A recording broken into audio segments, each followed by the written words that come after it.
So we're here at the 2010 New York Auto Show, and one of the most interesting products isn't actually a car itself, it's part of a car that's been around for a while, the Smart Car. You've seen that, it looks very cool, you see it right out there. Very urban vehicle, perfect for New York City, San Francisco. And my good friend JJ here, he saw me on the show floor and he said, Agent 001, you got to come over and see this really cool thing we've built here based on the iPhone and apps. So tell us a little bit about it, JJ.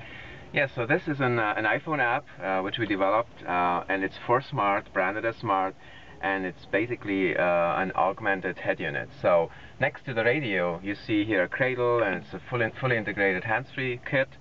And on this iPhone with very large letters, very large icons, you can use this actually while driving. We have the media app with My Music, and you can access basically all your iPod data on the iPhone.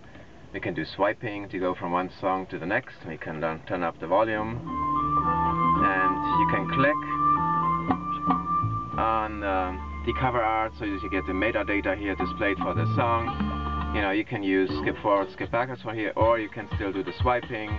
Go back to this. You get additional data like the whole list of songs, you know, in this album. We go back to media. You have web radio, and this is really brand new. Nobody else actually has internet radio in the car. And it's really nice because it's got nice large typefaces, because when you're driving, one of the problems with a lot of the apps that are designed is it's just too hard to see it when it's sitting in a cradle. Correct. So you've kind of compensated for that. It looks really nice. Very clean interface. And you can listen to German radio stations like SWR3. Oh, well, of course, my favorite radio station, you know that. Here's the German news. Beautiful. Yeah, that is very cool, and it's you know, first to market with that. Then telephony with access to your contacts, and you can do a fast scroll here on the right by alphabet, or you can do a slow scrolling here on the left. Now let's go back to the main menu. We have navigation. You have basically full access to the map, which we are loading now. We are here in New York at the Auto Show, and you can do scrolling in the map, you can do panning and zooming, and of course within navigation, one other feature I should point out is search. And we do not just do local search based on the NAVTEQ database of POIs, but we also use Microsoft Bing to show search results. And we have gas prices under gas stations, fully integrated.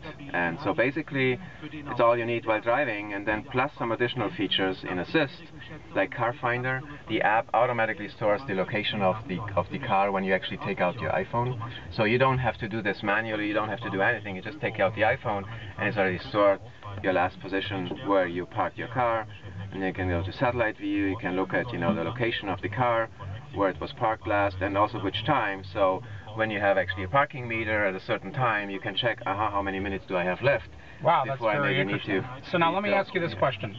A couple years ago on Auto Spies, we predicted that at some point, basically, car companies aren't going to sell navigation systems anymore, or they're going to limit their choices. What's going to happen is they're basically going to be selling screens. So you're going to have your iPhone or your smart device like this, and basically whatever apps, whatever logic you have on that, whatever car you're going to buy, at some point down the road, you're just going to plug it in, and depending on whether you have the 20-inch screen across, the 18-inch screen, the 3-inch screen, it's all going to compensate for that. Do you think that's where the future is going, that basically these smart devices become the logic, and when they're not in the car, you have basic functionality, but you really customize your own car?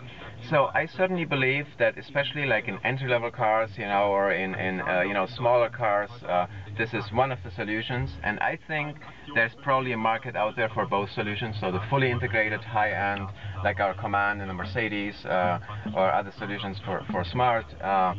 But I do believe that this is a way to go, for customers which really, want to use their smartphones. Wow. Like, more like an entry-level solution. And how much does that cost? So it's $9.99 for the base app, as I have demonstrated it here, without turn-by-turn navigation. And turn-by-turn navigation is $49.99 per year. Wow, that's excellent. We're looking at the brand new product here from Smart. It's a very cool integration with iPhone on Autospies.com. And this is Agent 001. Remember, spy before you buy. Autospies.com. Buy before you buy.